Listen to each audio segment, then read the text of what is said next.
Apologies received. Councillor Hussain. Councillor Wilson. Thank you, Mr Mayor. I also have apologies from Councillor Walmsley, and Councillor Golding is somewhere on the A46 and he's hoping to be here shortly. Thank you for that, Councillor Wilson. Filming. All members are requested to turn on their microphone before speaking, speak clearly into the microphone in front of them, and remember to turn it off when they have finished speaking. The microphone will be provided for members of the public to use who have notified that they wish to speak. The minutes. So we've got two sets of minutes. We've got a set of minutes from the ordinary meeting and a set of minutes from the extraordinary meeting. Is everybody happy that I sign these as true record? Excellent. Interests. Are there any declarations of interest apart from what Councillor Nash? Yes, I'm now a school governor for a Newdigate primary school in Bedworth. Okay, thank you, that's noted.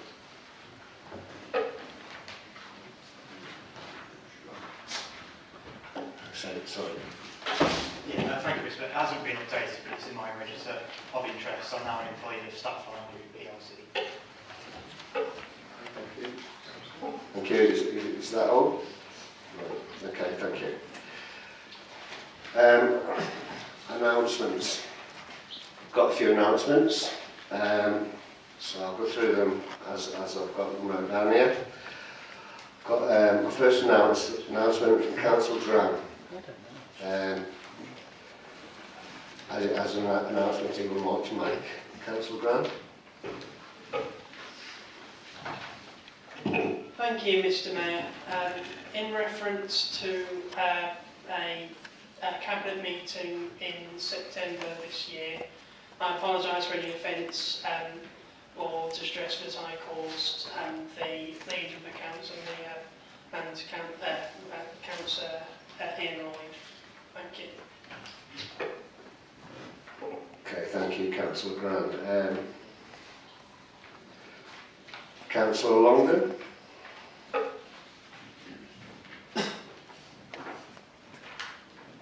Thank you, Mr Mayor. I'd like to present to the Council that silver award on the table.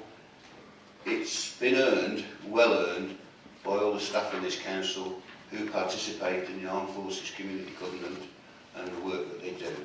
And great play was made at the presentation about that, and we were the only other council to receive one was North Warwickshire. So hopefully it's going to be displayed in the foyer where all the staff can see it, because it's theirs really, it's not ours. Thank you, Councillor Longden. Councillor Wilson. Thank you, Mr Mayor. Firstly, some of us are wearing Christmas jumpers in support of your appeal. Those of us who are a bit bar humbug have paid a penalty as well. So we have actually raised £155 on our side for your Mayor's appeal tonight. So hopefully that will go some way to meeting the target. The main reason behind the announcement is that this year, myself, Councillor Walmsley, Councillor Llewellyn-Nash and both Councillors Sargent and Councillor Croft thought it would be a nice idea, given it was the 100th anniversary of the ending of the First World War, to go and visit our twin town of Cottbus. As it so happened, we flew out on the International Day of Peace, which was quite apt, I think. We were met by their Deputy Mayor, Dr. Marcus Nigerman, and we were shown around the sites of Cottbus, and it was quite surprising how much we have in common with Cottbus. They are still a mining town, or a former mining town. They, even as you'll see from the gifts that we've brought back, have an affinity with crayfish, which our borough has too. And they are also ex-textiles manufacturers as well. They were quite surprised to hear from us, because they haven't heard from the council in many, many years. But if anything that has happened, regardless of the international situation, we have reaffirmed, both not from ourselves, but also I would hope on behalf of the council, that whatever happens, our friendship will remain true and strong. and that the door is now open to begin that re-engagement with our twin town, in Cottbus. And I have also given you some details, Mr. Mayor, because you are also endeavouring to do the same. So from our trip, we would like to present to you and to the Mayor's Parlour some items from Cottbus which I think will actually update the twin town setting you've put up in the Parlour, Mr. Mayor. So there is a map of Cottbus, a replica from 1935. There is item there which shows the street scene as it is in Cottbus, which has the oldest tower in the town of Cottbus.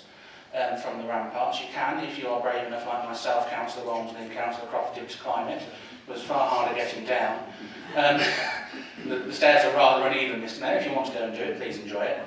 But there is also some information about Cottbus and the surrounding area, which is both in German and in English for any visitors you may have at the Parlour, Mr. Mayor.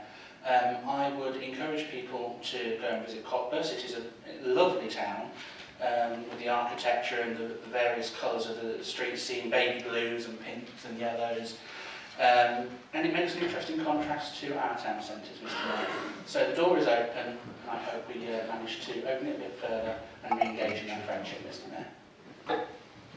Brilliant, thank you for that. It's very much appreciated, and I shall get on to putting them within the Parliament as soon as I can. I also have some announcements that I'd like to make. First one is thanks to our council staff and volunteers for the remembrance days that they organised, and also for all the Christmas lights that they've arranged. I think that was absolutely excellent, and the visitors that they had from Leamington, Ulster and Kenilworth also thought that it was absolutely amazing. So top thanks to our staff and volunteers for those. I've also got to thank the George Eliot Fellowship, who have gave a donation of prints, which are now up in the Parlour for everybody to see. And I think you'll agree that that is a brilliant start to the bicentenary of next year. So that's thanks to the George Eliot Fellowship. To the Gurkha community and who have gave us 2 plaques, one to show the friendship of Britain and Nepal, and the other one to show back when they was allowed to claim their pensions and everything, which are already up in on the military wall as you enter the Parlour. And my last thanks really go to Nuneaton Lions and Willows, who gave us who made it possible to put the 1918-2018 poppy display up on the town hall, which is, I thought looked absolutely amazing. So there's my announcements. Public participation, moving on.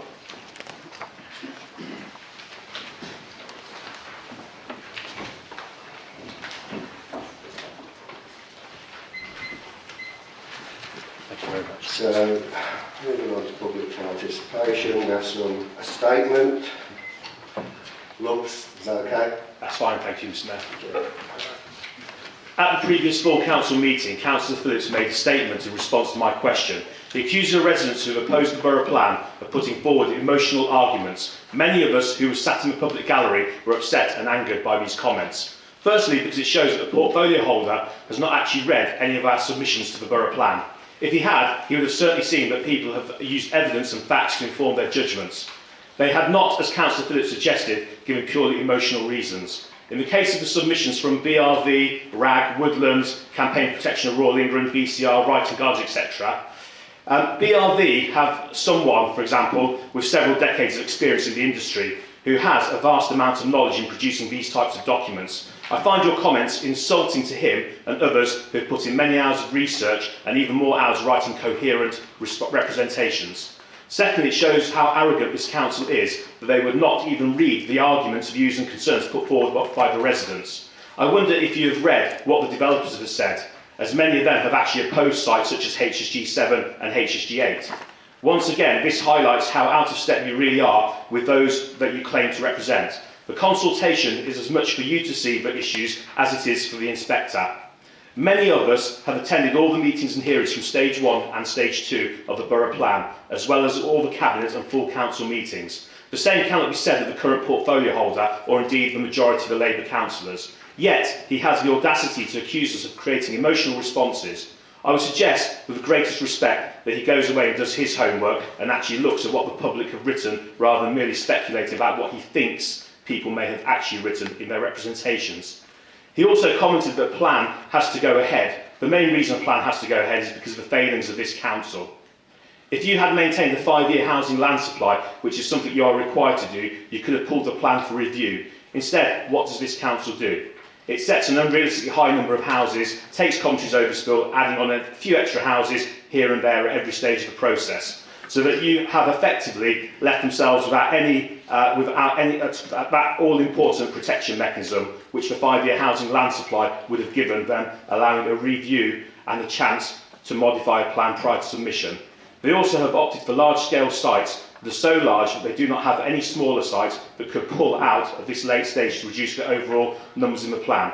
Craig Tracy MP recently wrote to Councillor Jackson on the plan. I note that at the time of writing no reply has been received, but he himself suggests how the numbers in the plan can be reduced. But I suppose, like the rest of us, he's just emotional, and like the rest of us, his view counts for nothing. If the ruling Labour group had been diligent in their duties instead of negligent, we would not be in the position we are in today with the borough plan. Just to help you out, I have a copy of BRV's representations on the main modification for you to read. You may be unfamiliar with the style of writing, but it basically shows what a detailed report should look like. Councillor Condorcet, would you mind, please, or sorry, actually, would you mind handing that to Councillor Phillips? Thank you. Thank you very much. Okay, thank you for that. Councillor Phillips? Yes, thank you very much, Mr. Mayor, and Merry Christmas to you, as this is our last meeting, and Merry Christmas to everybody else in the chamber. First of all, I would like to apologise to Lutz and any other resident who has contributed towards the borough plan. Emotion is an emotive word and misused in debate sometimes. So again, my apologies. Thank you.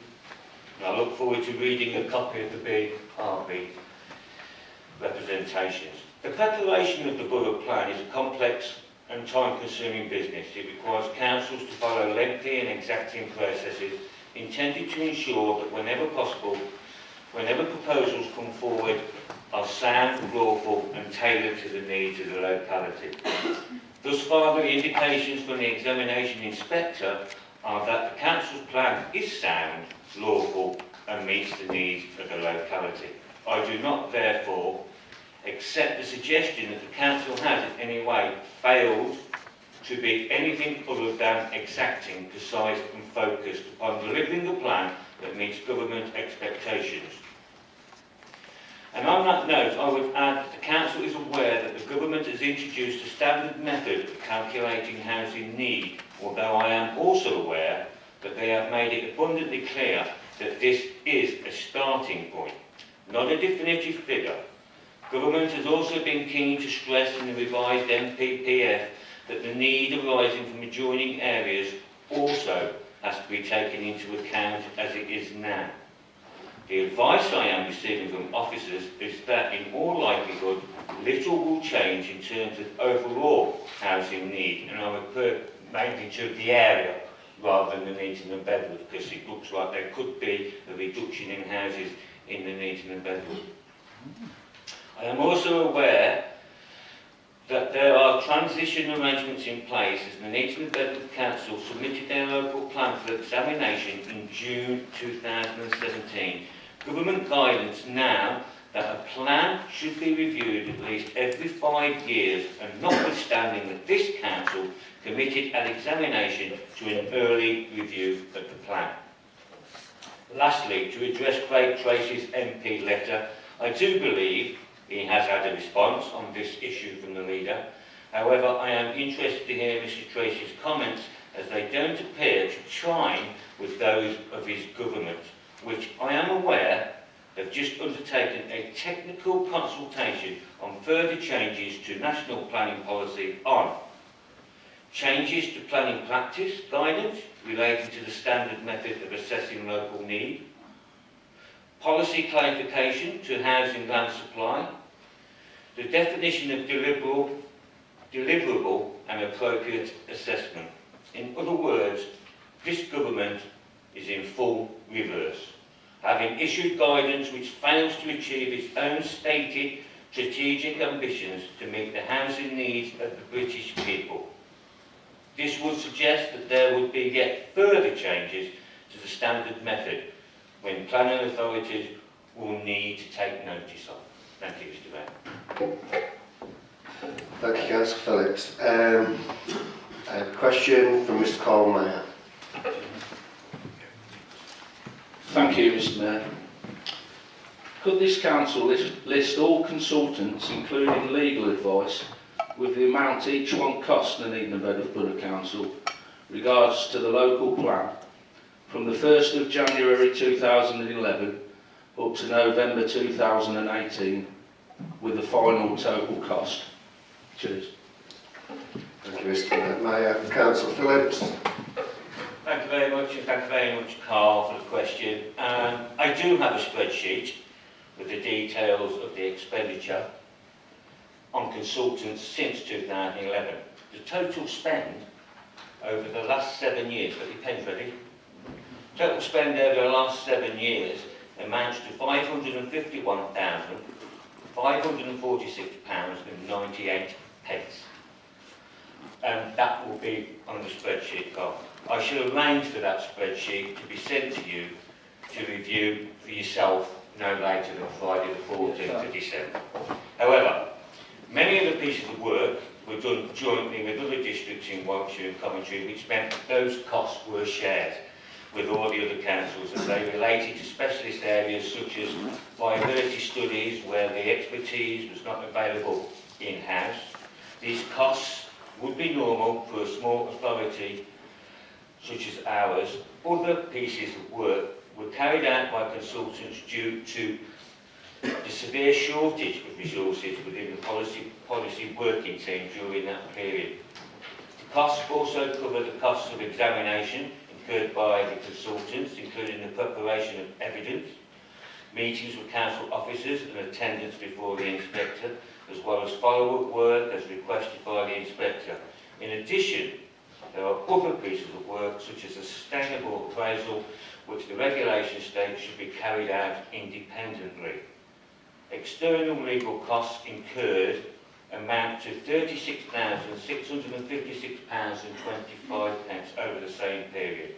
The costs relate to the legal advice received in connection with the legality of the sustainability appraisal preparation and for attendance at the examination in public. You will get the complete breakdown, and I have seen them today. Yeah. Thank you very much. Cheers. Thank you, Councillor Phillips. I'd like to ask Michelle Concord to ask her a question, please. Thank you. The approved cuts to the funding of the bistro at Bedworth Civic Hall have not been fully implemented. It seems that the bistro has been allowed to overspend its budget this year and will be provided with an increased budget in the next budget period. In contrast, the cafe in the museum in Nuneaton is run as a franchise, which is successful and reduces the cost to council taxpayers. They are clearly being treated very differently. Please will you explain why the council taxpayers have to subsidise the bistro at the Civic Hall when other more important services are being cut or charged for? Thank you. Thank you, Mrs Concord. Councillor Lloyd, would you like to answer?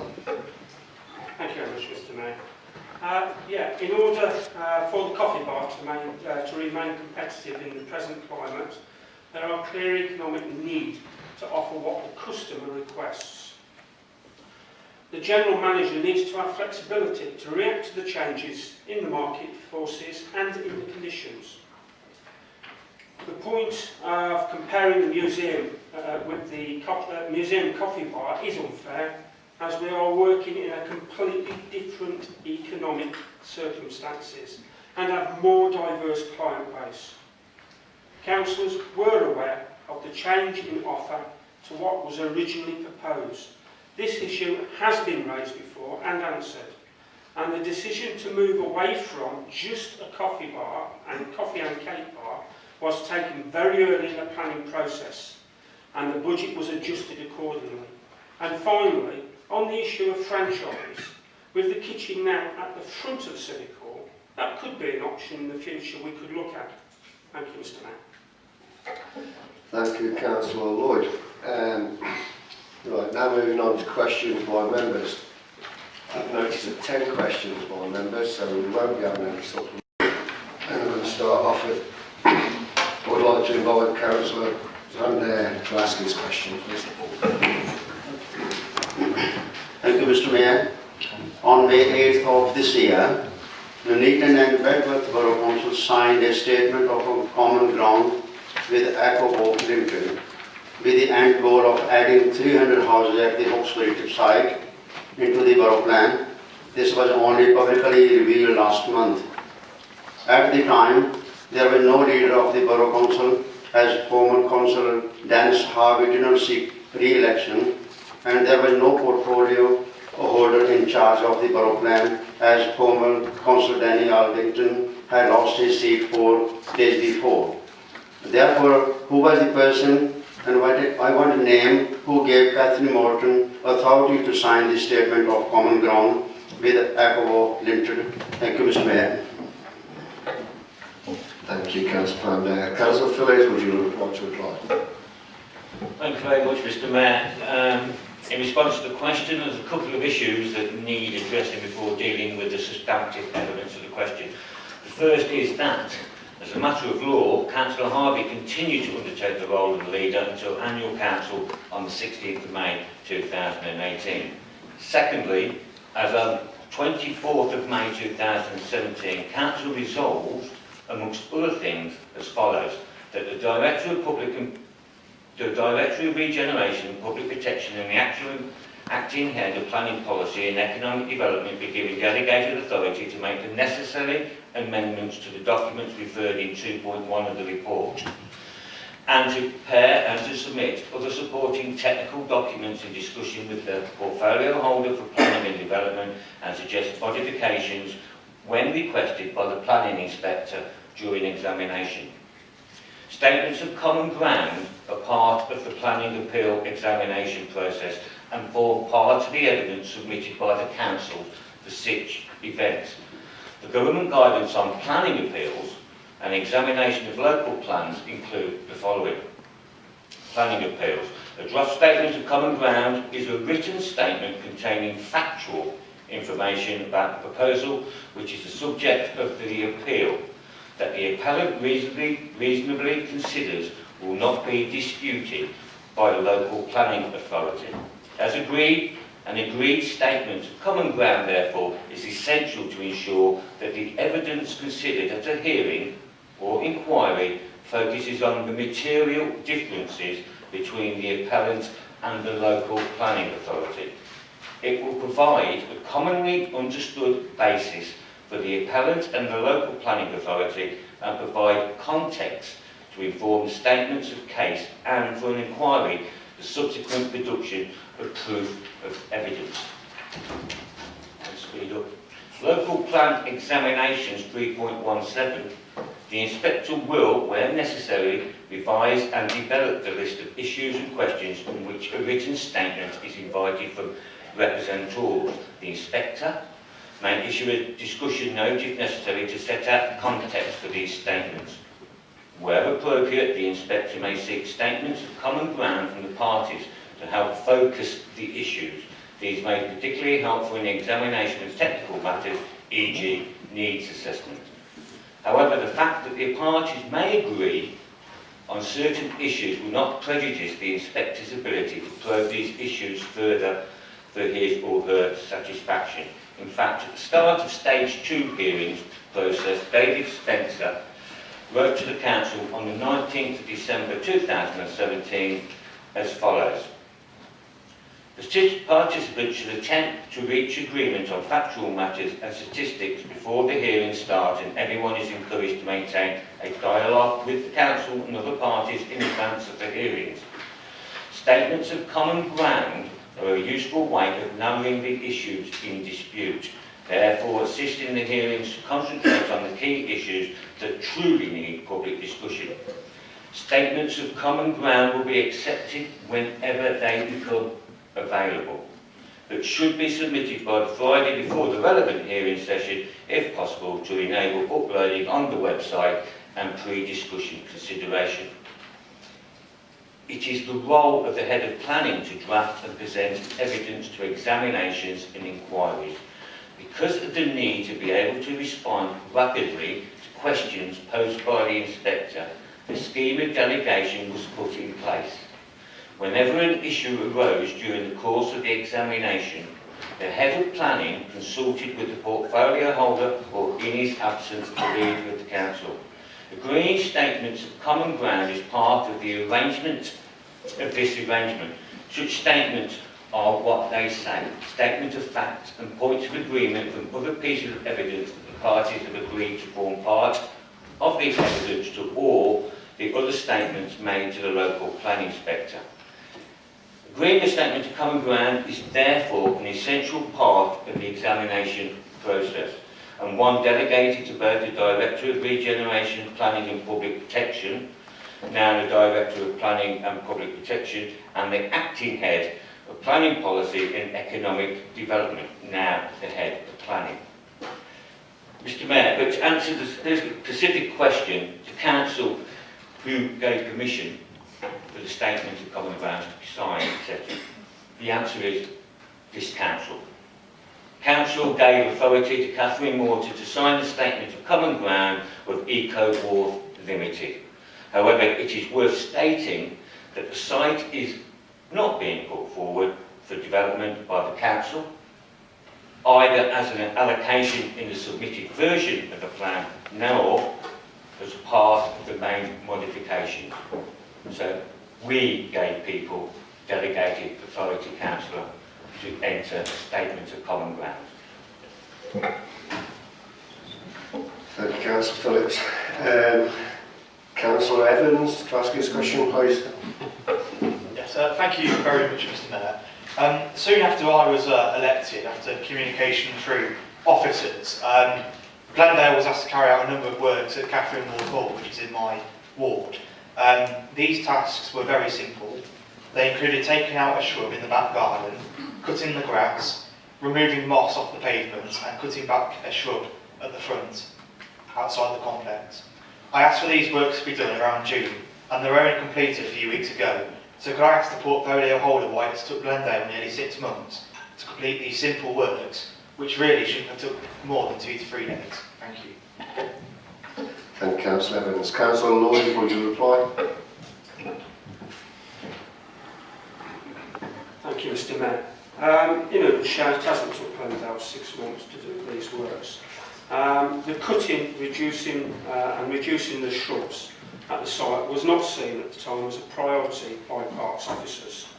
This work is normally done in the autumn, and as a consequence, this work was completed only a few weeks ago. Officers should have made you aware of that, so they fell back there. Removal of the shrubs on housing sites will need to be agreed as well by the housing officers. Again, this work that should be done in the autumn period. The moss on the pavement, there is no excuse, should have been undertaken at the time, and this has been taken up with the contractor. Can I remind again, Councillor Evans, that if you follow the complaints procedure and use the system that is available, and I accept that you did in June, then cases like this, and certainly the case of the moss would have been highlighted yet again. What should have been dealt with, you should have really chased up the moss issue further on. That's not an excuse for officers. That's not an excuse for the contractor. It should have been done, and they should have notified you, reference the other parts, being the other parts issues, i.e. the shrub bed, shrubs, etc. Because at the end of the day, you was a new councillor, and I accept that. So I have spoken with officers, and in future they will be, hopefully, informing people. Thank you. Thank you, Mr. Thank you, Councillor Lloyd. I'm not doing any supplementaries. No, it's a motion. I'm moving a motion. The motion is as follows. Following the question from Councillor Carl Evans regarding Glendale and Catherine Ward Hall, this council requests the portfolio holder for Arts and Leisure to write a letter of apology to the residents of Catherine Ward Hall, to apologise for the council's mishandling and lack of attention for the guardians within the complex over recent years. In addition, this council requests a portfolio holder for Arts and Leisure to write to the two ward councillors to outline what steps the council will take to ensure this does not happen again. I've got a seconder for that. Councillor Evans. Thank you, Mr. Mayor. And in seconding the motion, I'd like to make my speech now, if you permit. Is that okay? Yeah, okay. Yeah, thank you, Mr. Mayor. My residents are very, very angry about this. It's been going on now for years. They want change, they want action, and what they want from me and my colleague Seb is they want us to tell them what actions the council are going to take to ensure that this doesn't happen again. So I need to ensure that the portfolio holder writes to both me and Seb to outline what steps his department are going to take to ensure that this doesn't happen again. When I was first invited, I held my surgeries at Catherine Ward Hall, and they're lovely ladies there, they really are. And when they gave me a tour of the complex first, and they took me to the gardens, they really were an eyesore. And then my first surgery, I had an elderly lady come and see me to say that she had an accident on the pavement outside. She slipped over the moss. So that now raised a health and safety question. I asked for those works to be done, and they weren't done. And I think that's a failure of this council, and equally your department, Councillor Lloyd. My residents have been really let down by this council. I've apologised to them, but at the end of the day, I don't think it's for me to apologise. You're the portfolio holder for this department. You have overall responsibility, and I think you should take a bit of leadership and write to the residents to apologise. In doing so, I hope the members will support this motion to ensure that we can change the gardens of Catherine Ward Hall in Collycroft, and to ensure that this doesn't happen again. Thank you. Thank you, Councillor Evans. Councillor Ian Wood. Thank you, Mr. Mayor. I've heard everything now. Everything. You talk about blame, Councillor. You're the two ward councillors. I've said I accept about the moss. You say somebody slipped over. I'm just going to look at the legal department and say, have we had a claim or anything reported reference somebody slipping on moss at Catherine Ward Hall? No. Okay. So we've had nothing. You've reported nothing. In actual fact, you say you reported this in June. What a disgrace, Councillor. If anybody should be responding to your residents, it should be your two ward local ward councillors. Now, at the end of the day, you know, you should have brought it up. You should have followed the process through. Now, I've seen no evidence. I've been given no evidence from the grounds maintenance crew, which I've asked for, to say, you can stand there, sit there and shake your head, but at the end of the day, you're the ward councillors. Now, if somebody has slipped on the moss, yeah, the department should be apologising for that. But I wasn't aware of this, Councillor. How many times in this chamber have I told you two, and the members opposite, and my own members, if you're having a problem, if you're having any problem whatsoever, I'm all ears. You can come and listen to me. You can come and talk to me. You can do anything. You can phone me up. You can email me. I've had no emails from you to say you've been having a problem. I've had no letters from you saying you've had a problem. I've had no phone calls from Evia to say you've had a problem. If you were having a problem with that department, you should have been flagging it up with me. You haven't. You haven't. So if anybody should be apologising to the residents, the good residents of Catherine Ward Hall, it should be the two local councillors, because you haven't made me aware of it. You say you sent 5 emails. Accept that. I'm going to You just said 5 times. 5 times you kept saying. 5 times. But they said 5 times. They notified the department. He kept putting his hand up and saying 5 times.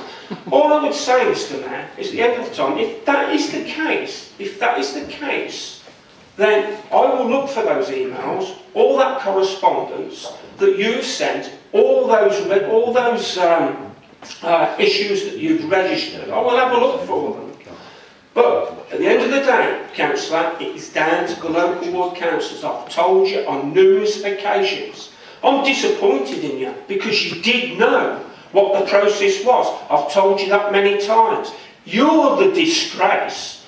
Now, if there has been an accident and somebody has slipped on that moss, then I will be taking that up with the legal department, asking why we haven't contacted them, why we haven't apologised to the department. But yeah, you're a disgrace, Councillor, you've been told enough times. Councillor Evans got personal explanation. I'm not opposed to it, to be honest. It's not worth it. Councillor Wilson.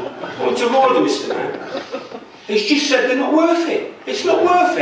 You're not worth it. You've brought it up. Councillor It is worth it. Councillor. Councillor Wilson, I've got Councillor Concord on next. Councillor Concord, please. Thank you very much. I recognise the problems that these councillors have got. I still have exactly the same problem. I do walkarounds, the place like Ryde Avenue. There's moss all over the washing areas.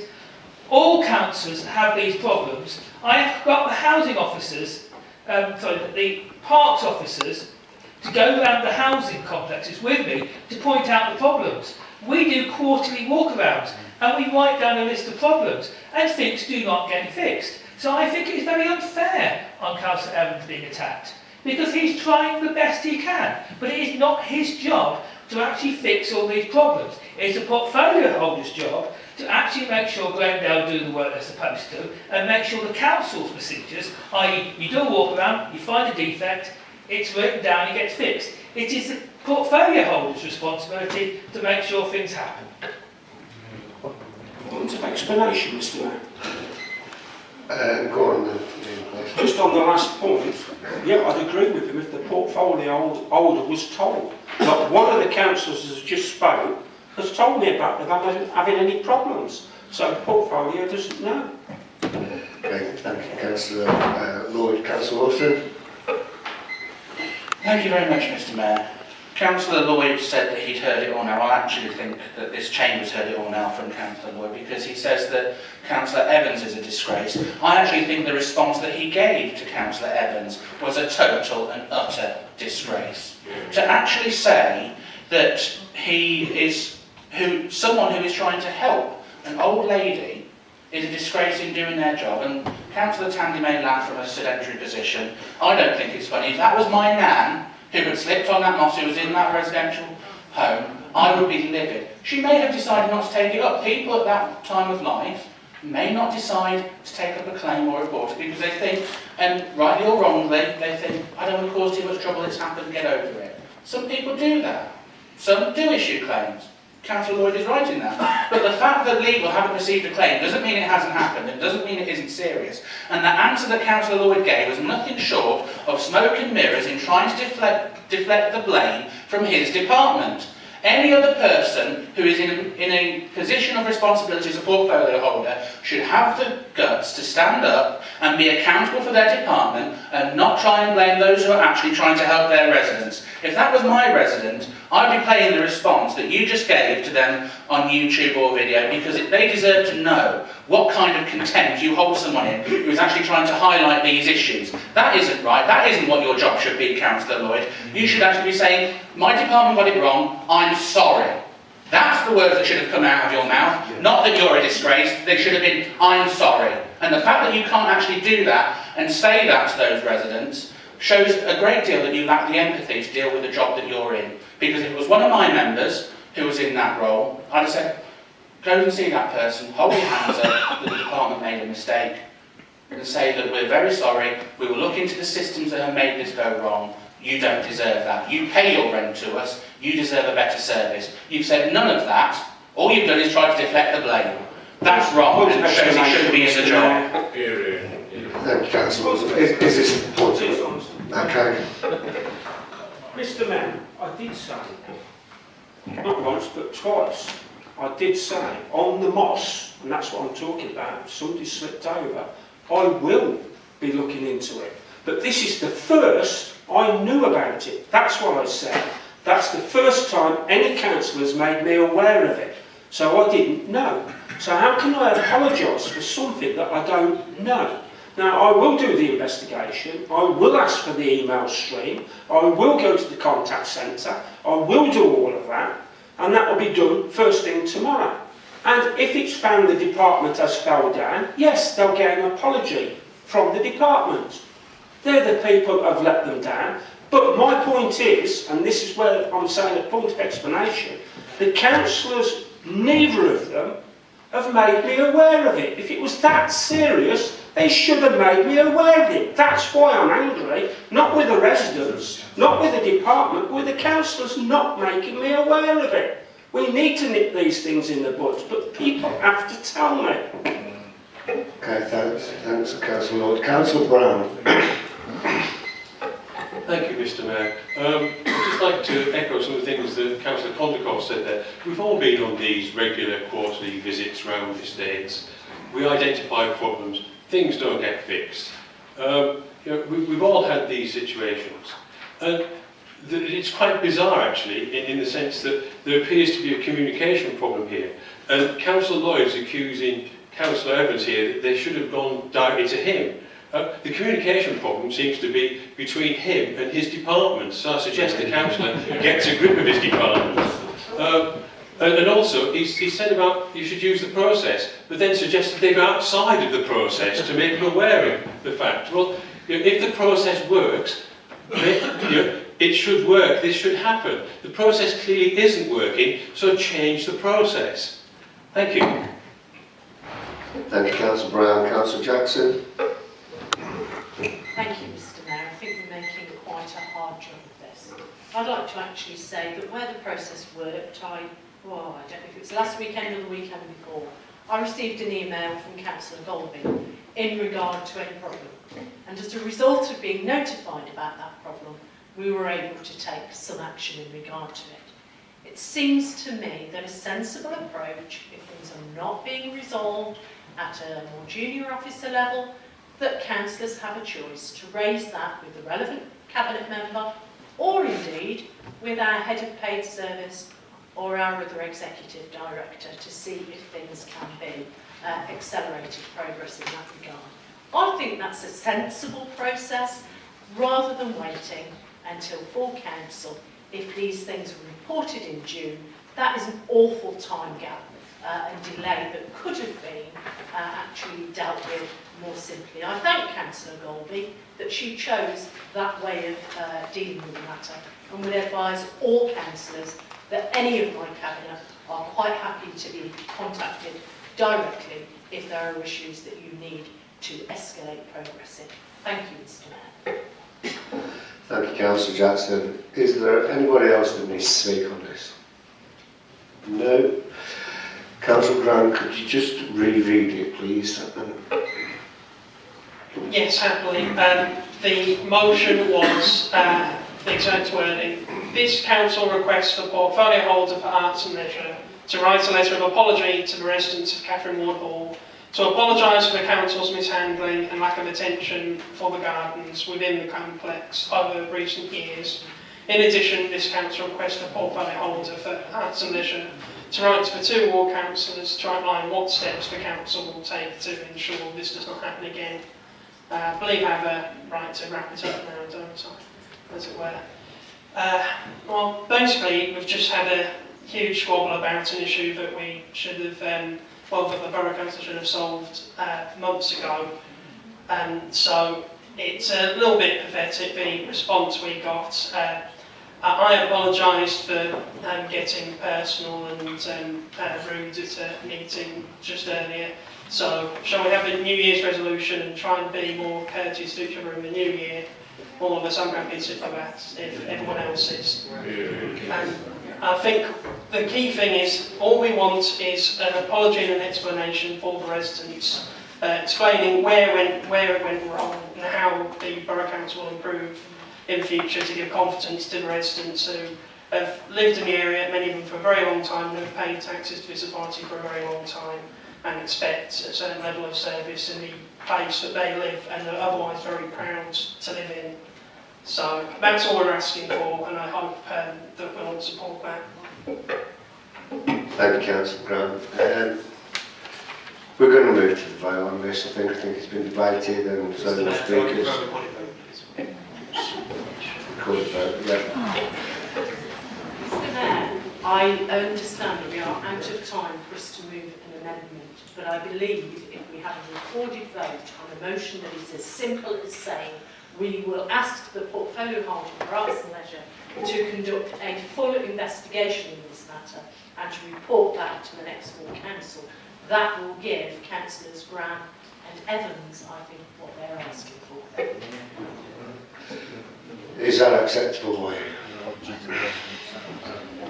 Sorry, so Councillor Jackson. Councillor Jackson, can you read that? Did you have it on paper? I haven't actually received the motion on a piece of paper. What I was trying to do was move progress, because what Councillor Graham and Evans are requesting is that this be looked at, and that if there are any lessons to be learned, we actually learn them. So I'm going to suggest that we ask the portfolio holder for arts and leisure to conduct a full investigation into this matter and report back to the next council meeting. I think that is actually a more positive proposal than the one that I haven't seen in writing from Councillors Grant and Evans. Is it? No, no. Right,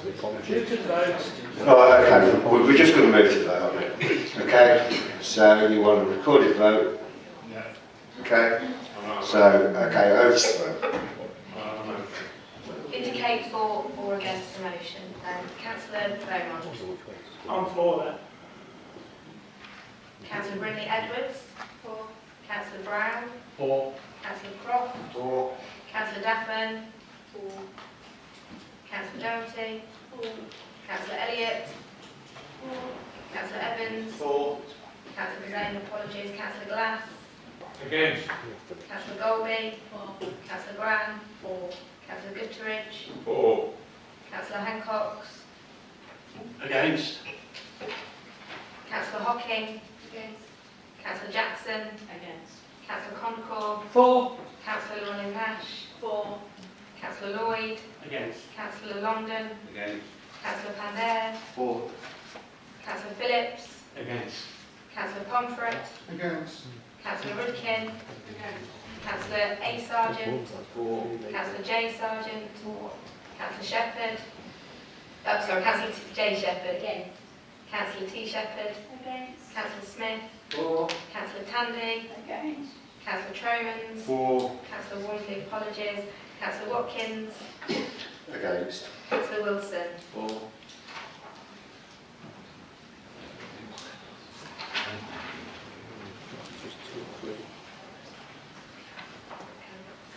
Okay, that's carried. Okay. Right, we'll move on to the next question now. And I'd like to invite Councillor Llewellyn-Nash to ask me a question, please. Thank you, Mr. Mayor. In October, the Chancellor announced a £675 million fund for high streets and town centre regeneration as part of the budget. This is to be known as the Future High Streets Fund. HM Treasury says the fund will help invest in improvements to town centre infrastructure, enable housing to be created in town centres, reduce congestion, and to support redevelopment in town centres. The fund is to be administered by the Ministry of Housing, Communities and Local Government. Could I ask the leader if she supports this announcement from the Chancellor, and secondly, will this council consider applying for some of this pot of money? Thank you, Councillor. Councillor Jackson, would you like to reply? Thank you, Mr. Mayor. Thank you, Councillor Llewellyn-Nash, for your question. Any funding that is available to support our town centres would be welcome. However, there is very little detail surrounding the future High Streets Fund and how the 675 million will be awarded. No criteria is as yet available, and as we all know, the devil is in the detail. Further, 675 million nationally will not go very far. This council will work with its public, private and third sector partners to explore opportunities within Nuneaton and Bedworth to bid for funding. I also note, while no further details on this have been released, we now face a further delay, I understand, in the local government settlement being announced until after the Brexit votes. These delays are most unhelpful. Thank you. Thank you, Councillor Jackson. Councillor Watford. Mr Mayor, thank you very much. I'd like to move a motion following the reply by the Leader of the Council, that this Council requests the Leader of the Council to instruct officers to prepare applications for the future High Streets Fund for each of the town centres, and I hope that will please Councillor Hancock, so I've used the floor. I accept that there are few details at the moment. This Council is at a critical juncture. We finally have the borough and the county moving forward together with the Transforming Nuneaton Partnership. We have a rough roadmap as to where that may go, and I think we should be using every opportunity for both Nuneaton and for Bedworth as it happens, that if this funding is available, if the criteria are right, and we can get the application in on time for both town centres, then we should do so, because the position with Transforming Nuneaton is time critical, and we need to be out there and showing to private industry that we are on board with doing everything. I think that a simple resolution like this tonight, which I would hope will get bipartisan support, actually demonstrates if it is suitable.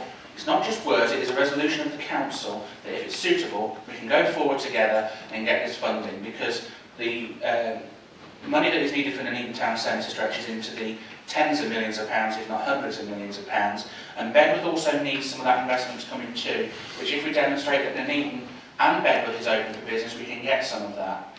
Now, I stress that the applications have to be for town centres. I think they should be separate applications, because Nuneaton and Bedworth have completely separate needs and issues in both town centres.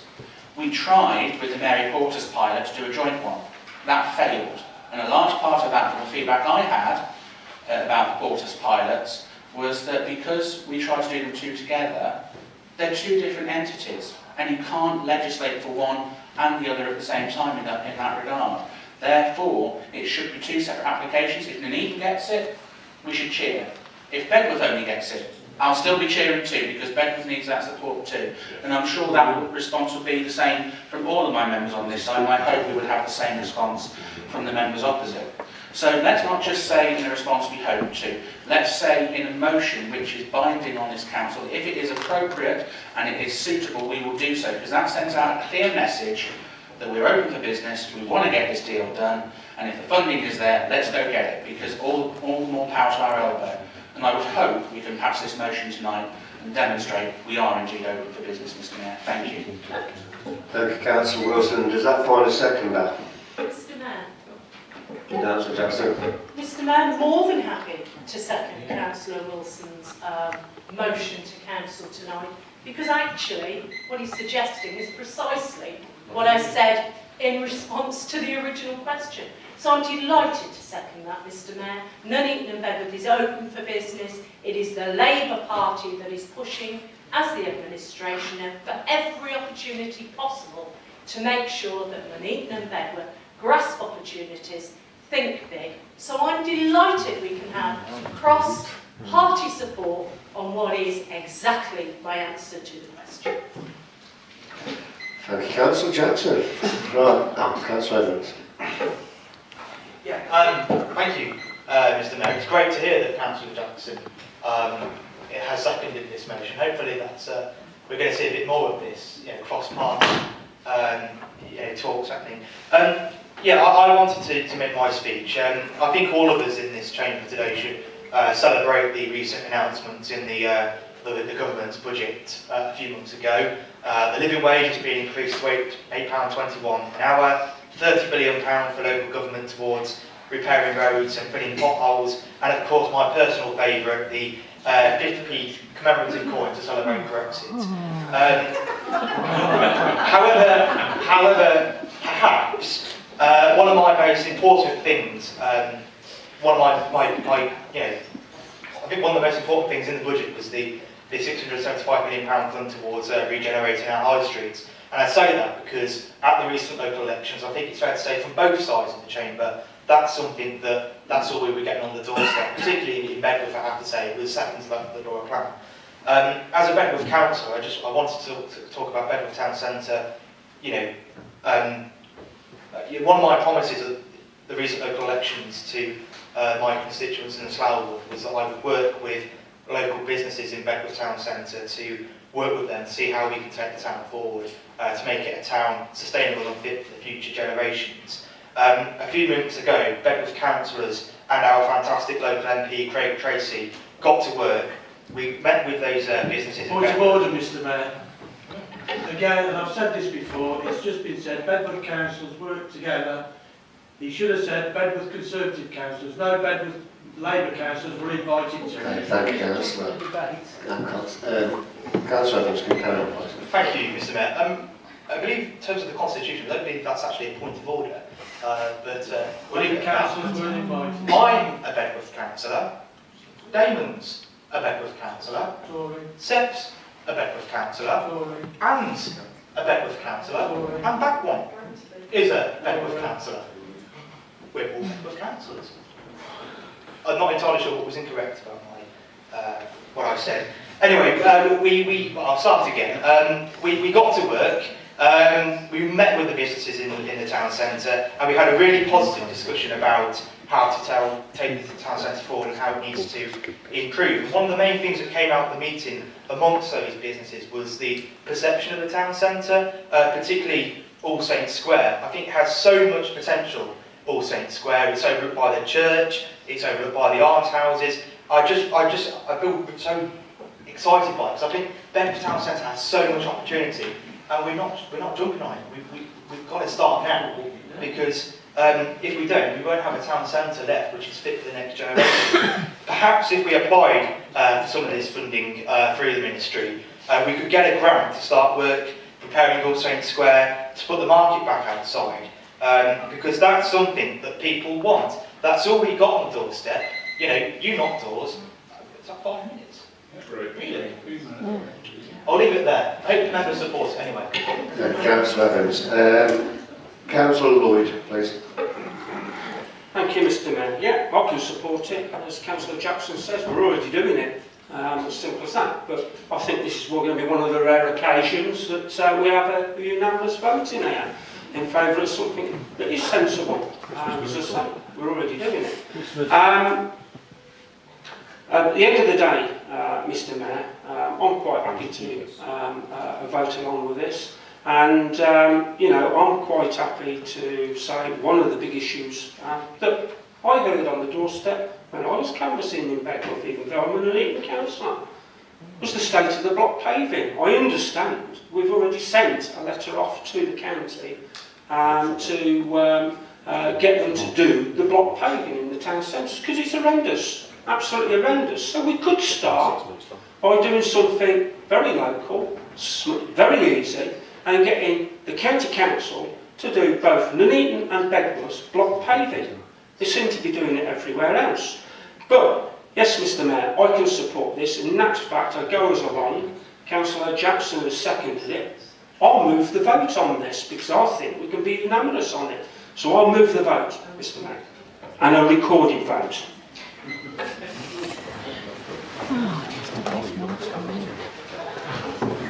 Right.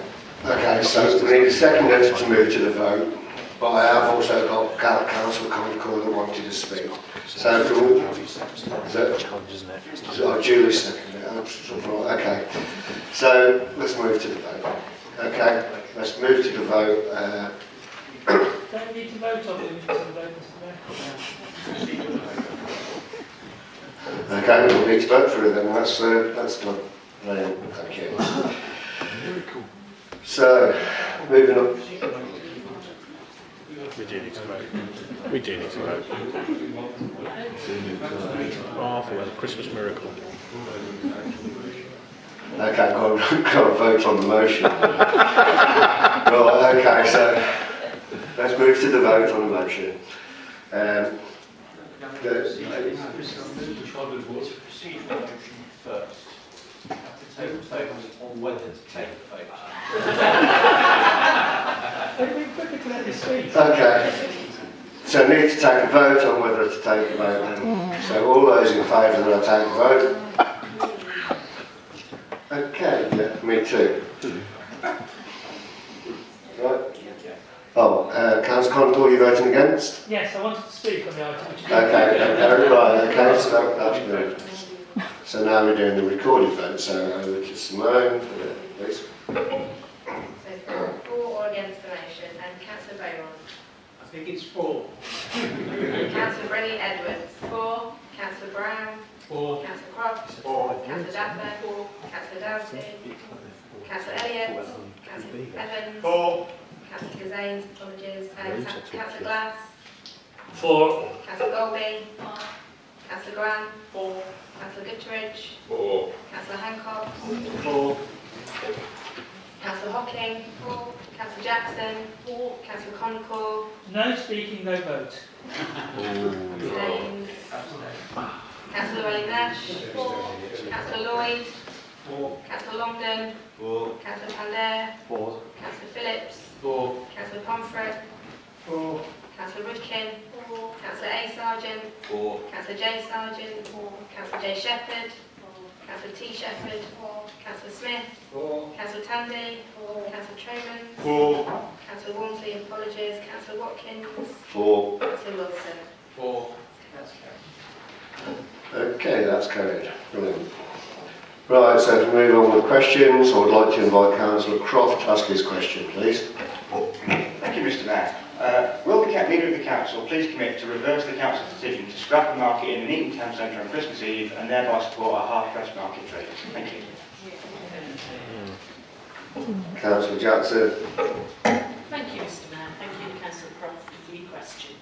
Traders were consulted about extra markets during December, with Christmas Eve being amongst the options. But there was insufficient interest to make running the market on this day commercially viable. To break even and cover operating costs, it was necessary to hire out at least 50 stalls at £62 per stall. Of the 55 traders consulted, only 10 expressed an interest in trading on the Christmas Eve, requiring a total of just 16 stalls. As in previous years, we will be running a number of extra market days in the run-up to Christmas. On Thursday the 20th and Friday the 21st of December, meaning that the market will run on the week before Christmas from Wednesday the 19th of December through to Saturday the 22nd of December. Whilst we are happy to work with traders to try and accommodate their requests for additional markets, under the current financial climate, I would suggest that it is unreasonable to expect us to commit to doing so at a significant financial loss. Move the motion, Mr. Mayor. Right, we're out of time for questions now. So we've got question 5. All the questions that have been sent in will get a reply within the week. So I hope that's satisfactory for the time to reply. So moving on with the business tonight, special urgency decisions. I'm informed that there has been no decision taken by the Cabinet under the special urgency rule. Cabinet report. Report by the Leader of the Council is attached, so by the Leader of the Council, Jude Jackson, to present his report.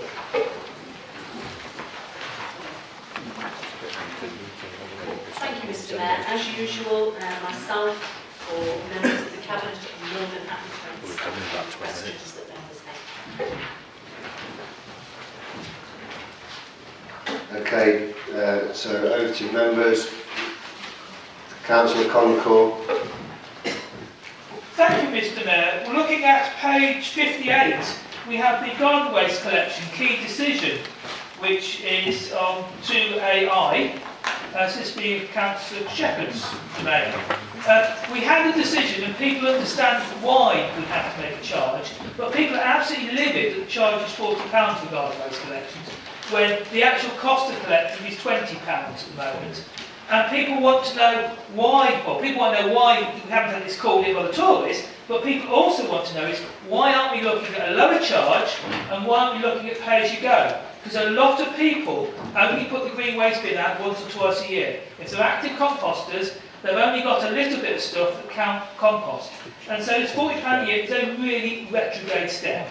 This borough earns £140 a week less than people in Ludgate. And so I'd ask the portfolio holder, why haven't we considered a lower charge and pay-as-you-go? Councillor Shepherd, would you want to reply to that? Thank you, Mr. Mayor. All options were discussed. The authorities around us operating, including Tory councils, Rugby, Tamworth, Lichfield, etc., all charged the £40. Our current charges for our extra bins are, Councillor Condicle, please don't shake your head at me when I'm trying to answer you. All our extra bin charges are, at the moment, are £40, so we've brought it in line with the Tory austerities led to the cuts that we're having to make. The cuts to local government funding, as you know yourself, the money we've got banned this year are over £1 million. So we're having to make difficult decisions. By using it as an opt-in service, at least we are giving residents a choice for this decision. That's all, Mr. Mayor. Okay, thank you. Councillor Evans. Yeah, thank you, Mr. Mayor. I've got a number of points I wanted to raise with regards to the update the leader's given us about the combined authority on page 59. The meeting on the 9th of November, item 11, correct me if I'm wrong, Councillor Jackson, there was an item at that board meeting, item 11, about bus services in the West Midlands. I just wondered if you raised the issue about Stagecoach withdrawing the 57 bus service, which is going to affect all of us from both Nuneaton and Bedworth, because obviously if we get rid of that service, it's going to stop people being able to get to Colleges Park, which is a major employer in this borough. And the second question I've got is, I've gone through the minutes of the meeting on the 14th of September, which are here. It seems, Councillor Jackson, that you didn't attend that meeting. Now, we have perfectly legitimate reasons as to why we can't attend meetings. That's fine. What's annoyed me a bit is that there's 4 people who sit around you who you could have sent as substitutes, and that hasn't happened. And it's not the first occasion. The 20th of November, the Overview and Scrutiny Committee, Councillor Glass didn't attend, but could have sent Councillor Hancock as a substitute. The 20th of the 21st of September, the Audit, Risk and Assurance Committee, Councillor Tandy did not attend, but could have sent Councillor Beaumont as a substitute. We're sending £20,000 to the West Midlands Combined Authority each year. I see very little benefit, with the exception that we get a voice on those meetings and we get to stand up for our side of the region. If that's not happening, it kind of begs the question, what's the point? Thank you, Councillor. Councillor Jackson. Thank you, Mr. Mayor. In regard to a meeting I did not attend, you will have seen draft minutes of that meeting, Councillor Evans. They were corrected at the subsequent meeting. I did attend that meeting. I actually was slightly late to that meeting because the train had derailed at Coleshill and it took me forever to get to Birmingham. I corrected that and the minutes will show, the amended minutes, that I was there. In regard to the number 57 bus route, Nuneaton and Bedworth is a non-constituent member. It is not part of West Midlands Transport Authority. Warwickshire County Council should be the place that you should be asking your question in regard to the number 57 bus route, because actually the West Midlands Combined Authority is not the route for this council to raise transport queries. I think they were the issues that you raised. In regard to other attendances, everyone in this council chamber, on occasions, will have reasons why they can't attend at the last minute meetings. If we have prior notice of that, we will always ask someone to go in our place. I can only speak in regard to the one I attended that I clearly did. Thank you for your question, Councillor Evans. Thank you, Councillor Jackson. Councillor Tromans. Thank you, Mr. Mayor.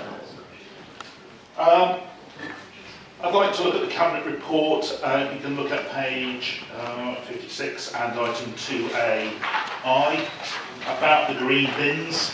A whole bunch of issues that people might want to raise on this, not least of which why in the run-up to the last election Labour were putting out leaflets saying that the Tories were going to put a cost on, a charge on if they were elected, but Labour would make sure there were no charges applied. I won't ask that one to the leader or to the portfolio holder just right off the cuff now, because they're obviously going to have to think quite hard on their feet to get out of that one. I'll leave that to others. But there are some more important issues here, and the green bins is an absolutely perfect example of this.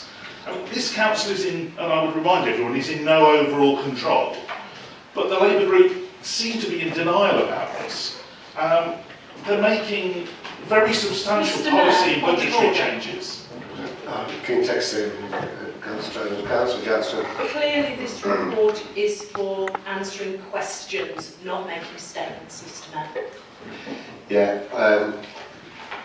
I have a question. Councillor Tromans, can you just cut straight to the question, please? No. I have a preamble to read and a question at the end of it, Mr. Mayor. No, this is open for questions, so I really need the question. I don't need a statement in front of the question, I just need questions, because I have got a number of speakers. Well, if you punctuate it without full stops, it is a question. It's just a very long sentence. It's a short one, I will be no more than 30 seconds.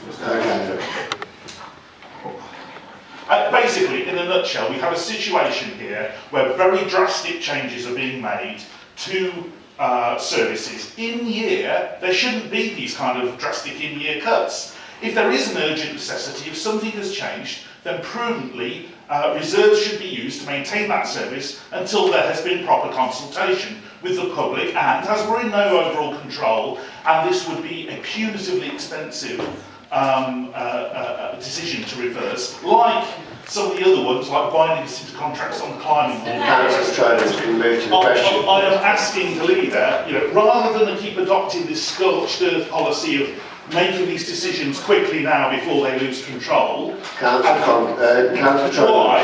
why have they not more prudently used reserves if something untoward has all of a sudden come up mid-year in their budget? I think Mr. Councillor Tromans has asked his question. Now we know the answer, please. Thank you. Oh, how rude. Councillor Tromans. Right. As I said, I've got a number of speakers here to ask questions. Councillor Wilson, you're next, please. Thank you, Mr. Mayor. I have a number of questions. Would you like them done individually or separately?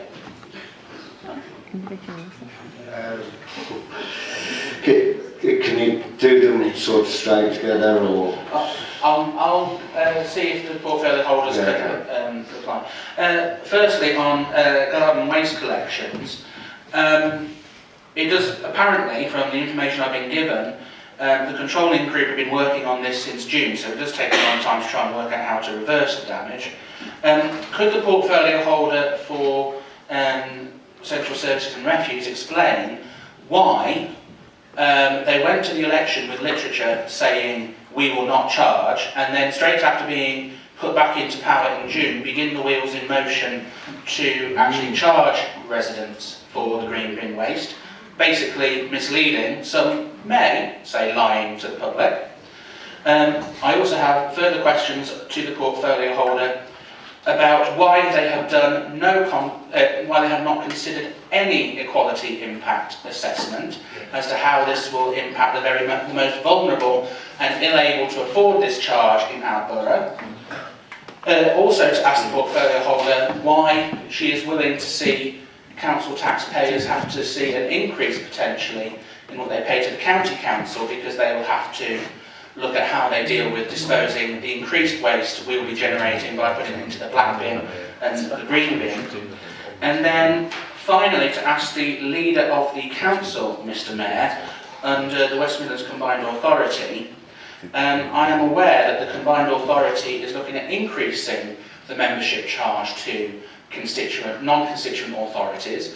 Could she inform this council what representations she has made about that proposed charge, and whether she will be authorising the continued membership and therefore payment of that charge?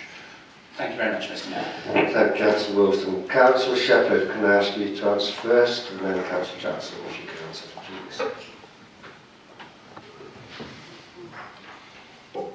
In terms of the comments, in terms of the Labour budget, two comments I've got. It's Tory austerity, I'm afraid.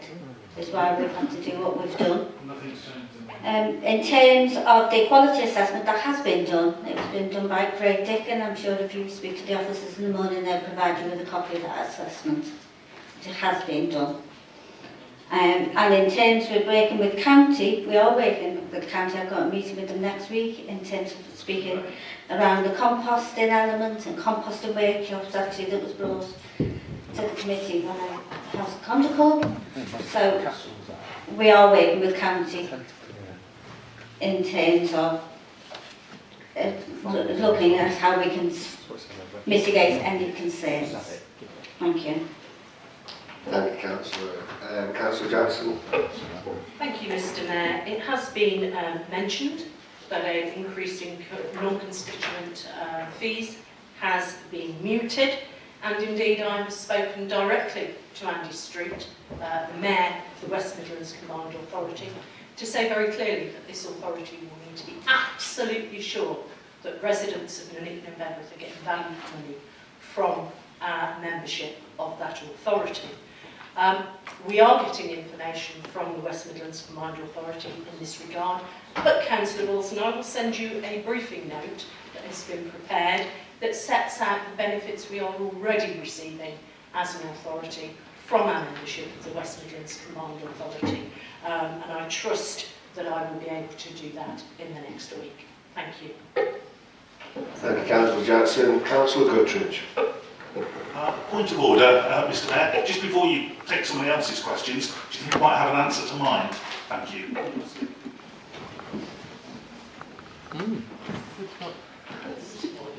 Do you want to repeat the question? Just the question. Maybe it's because I was rudely cut off. But you need to explain why there was no consultation and why reserves weren't used given to maintain the service until the end of the financial year, given this is an on the hoof in the middle of the financial year. Okay, thank you. Councillor Jackson. Mr. Mayor, I think we are living in some kind of parallel universe. Local government has had 60% cut in its revenue support grant. Councils, Mr. Mayor, I didn't interrupt.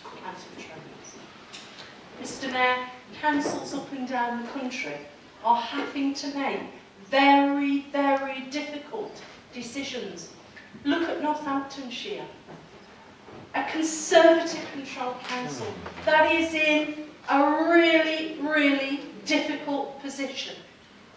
This authority did not want to go down this route, but Mr. Mayor, we have to look at the realities of this. Central government isn't announcing the local government settlement, which it should have done tomorrow. That's my understanding. So we've got to wait yet longer. Cuts in our grants. China, the plastic costs of recycling have escalated, not just affecting this council, but councils up and down the country. 2/3 of councils have now introduced charges for green waste collection. It isn't a statutory service, it is something we have chosen to provide. And up until now, I'm happy that this council has been able to provide that free to people. And last year we introduced a charge for the second green bin. And sadly, Mr Mayor, we're having to make decisions that if we had the appropriate funding from central government, we would not. So I'd ask Councillor Tremens, with respect, to go and talk to his Member of Parliament, Marcus Jones, and ask him to get an urgent finance settlement for local government and to get more money on the table so that we can do the things we really want to do. Thank you, Mr Mayor. Thank you, Councillor Jackson. Personal explanation, Mr Mayor. Personal explanation. Yeah, thank you. I clearly have not made my question clear. Why did you not use reserves to continue this until the end of the financial year? Nothing, Councillor, has changed from central government within this financial year. You got us to all vote on a budget. Nothing's changed since that. Councillor Jones. Councillor Jackson, do you want to answer that question? Mr Mayor, I think Councillor Tremens makes lots of statements and then somehow gets a question in it. Mr Mayor, we look at finances sensibly. We have investments. We invest to create funding for this authority. Councils up and down the country, I think it was 36 I read on the BBC today, maybe 39, have dipped into their reserves to such an extent. Point of order, Mr Mayor. Can I have an answer to my question, not another political speech? Right. We're going to move on with this. Councillor Guttridge. Thank you, Mr Mayor. Compliments of the season to you all, by the way. Green bins. It saddens me that the controlling group yet again cannot manage the borough finances.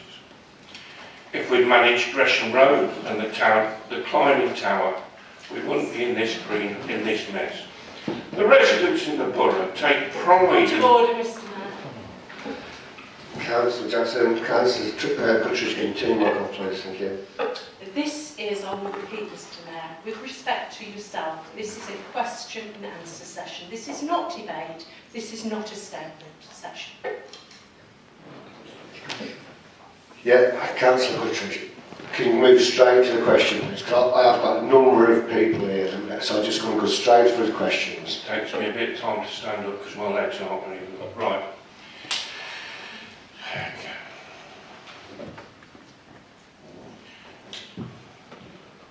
Many residents in the borough take pride in the gardens and are on a fixed income and low incomes.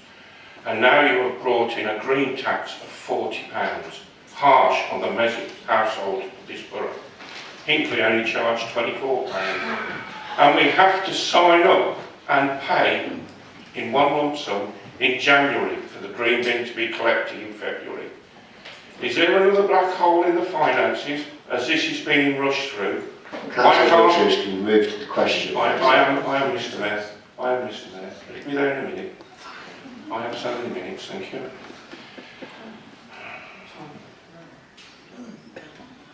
I would like to ask why it's being rushed through and why the residents can't pay direct debit monthly. As you said in the Labour's election manifesto, we will not charge for the green bin. Councillor Guttridge, is that your question? Yes, I must finish with one comment. Is it no? Just do the question. So can we move Councillor Shepherd? Sorry, I'm not losing the word clear. Councillor Shepherd. Mr Mayor, I'm slightly confused by Councillor Guttridge's question. However, it is an opt-in service for residents. We're not saying you've got to pay the green bin. It is an opt-in service for the residents. How we've done it. And we know it's a valid service for the residents. But with the government's austerity programme, we found ourselves in the position of either charging residents for keeping the service or stopping it altogether.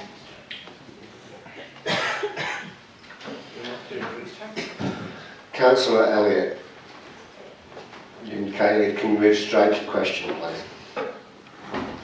It's not not a question. I just can't believe how much attention is being given to green bins when in the first Councillor, if there's no question, you can't allow it. No, sorry. Councillor Glass, you can move straight to the question, please. Yes, and my personal explanation, if you wish, or whatever it may be, Chair. My name's been mentioned about the CA and my lack of attendance.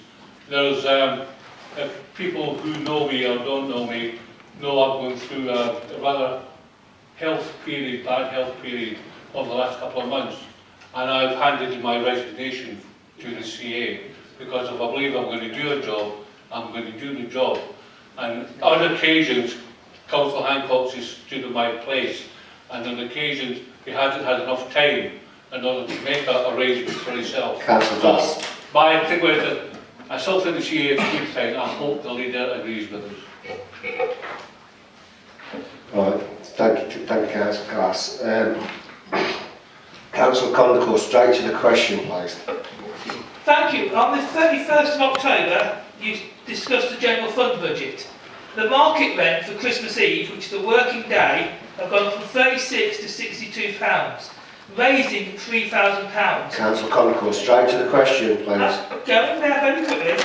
That £3,000 is lost from Councillor parking Condicle, straight to charges. the question. Can you explain why the changes to the market rents for Christmas Eve weren't put to the budget when you set the meeting on the 31st of October? Because £3,000 is minimal. Councillor Jackson. I refer Councillor Condicle to the answer to a question to a previous councillor earlier in the meeting. Councillor Hancock. Thank you, Mr. Mayor. My question to the leader of the council could actually cover a number of things, but I'm going to refer to page 59 and towards the top of the page, B, paragraph 4. Does the leader of the council agree with me that the philosophy of this Labour-controlled council and its proactive nature in leading has encouraged other people to follow us in what we do?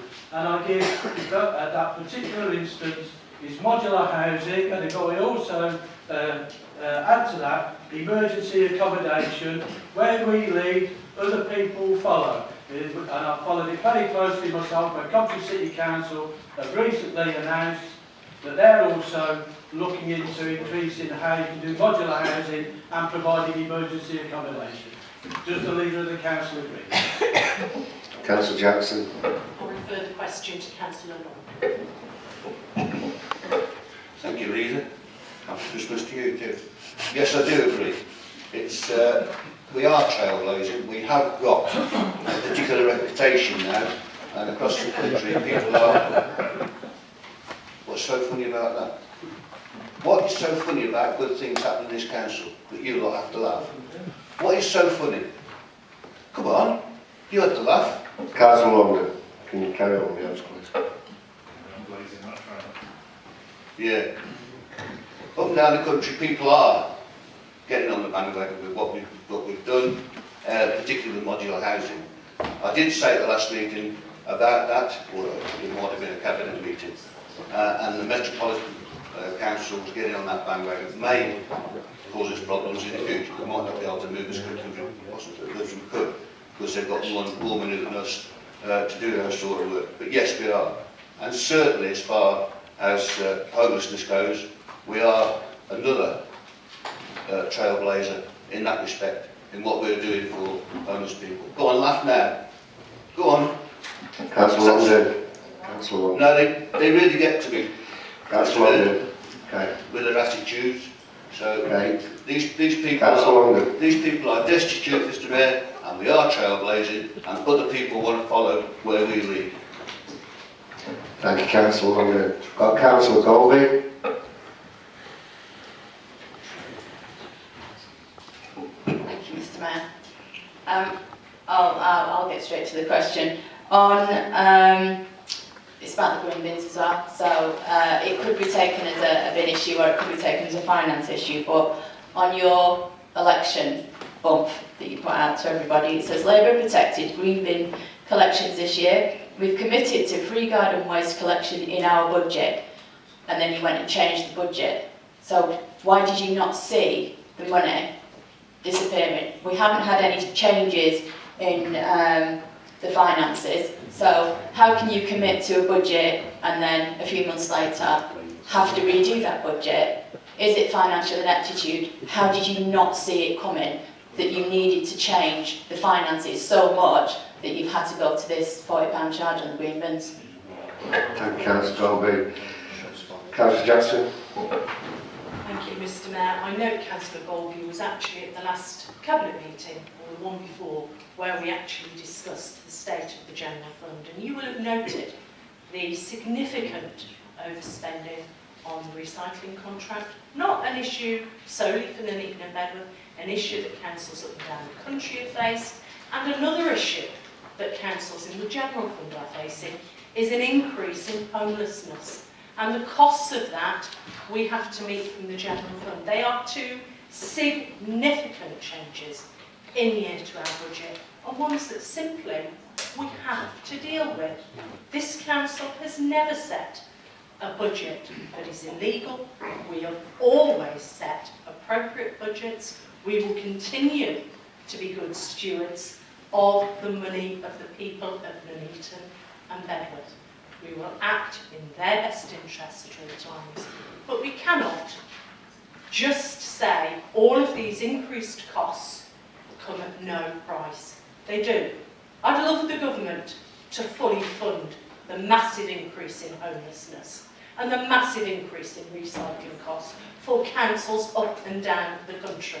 And I'd say to Councillor Golby, any influence you have with Marcus Jones MP, your MP, and indeed I think Mr Tracy has been mentioned by Bedworth councillors, and I'm sure Mr Smith, Councillor Smith will be talking to Mr Pawsey MP in regard to this. Local government has been really badly affected by the government's austerity programme.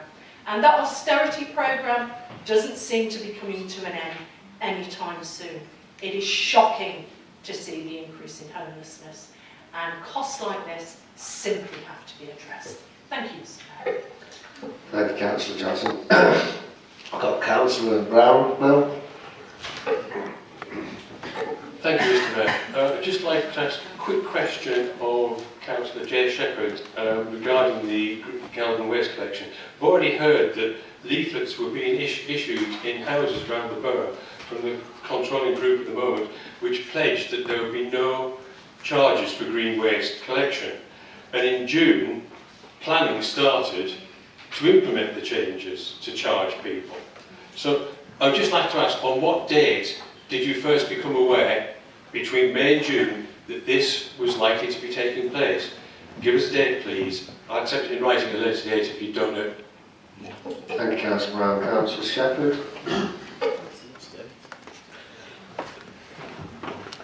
I'm unaware of where the councils are due from. I will speak to officers and get back to them with a written response. Okay, thank you. Councillor Evans. Yeah, thank you very much, Mr Mayor. I was going to come on to this, but yeah. With regards to the modular housing on page 59, so my question is to Councillor London, leave as the portfolio holder. I actually want to congratulate you. I believe the press release that I read, unless I'm misread it, I believe you won a national award for this. So yeah, congratulations, and I think it's really good. The ones that I've seen on Ashington Road in Councillor Evans, just a question. Yeah, so my question to the portfolio holder is, will you go to officers in your department to look at a piece of derelict land in my ward behind the Cricketers Arms pub, which is partly owned by the council, about using this to build some of these modular housing, because my residents actually want the houses being built there. Councillor Longdon. Thank you, Mr Mayor. I've only seen so far garage sites, derelict garage sites, or where they've knocked the garages down. Is that one of those? Right. So that will be in the programme. Exactly when, what the timing will be, I don't know. I haven't got a programme of works yet. That's being worked on. and as soon as it does, I'll make sure that somebody lets you know that it's going to happen. Okay, thank you, Councillor London. Councillor Conical. Thank you, Mr. Mayor. My last one, happy Christmas. On page 59, we have local development scheme, which most people know as Borough Plan. That meeting discussed the timetable for the Borough Plan going forward over the next few months, and the consultation ended on Monday. Also on Monday, you released the annual monitoring report, which contains all sorts of useful information. Was that a mistake? Did you know when you actually set the timetable for the Borough Plan that you'd actually release the annual monitoring report for the data on the same afternoon the consultation closed? Councillor Phillips? No. Okay, thank you. Right, no more questions, so we'll move on with business. Next item is review of polling districts, polling places and polling stations. Members will have received an addendum clarifying various recommendations on the summary sheet that are for council approval. Councillor Jackson, will you move the recommendations as set out in the summary sheet of the report? Thank you, Mr. Mayor. I'm happy to do this. It will allow us to get on and have that review that will include consultation, etc. Thank you, Mr. Mayor. Thank you, Councillor Jackson. Is there a seconder?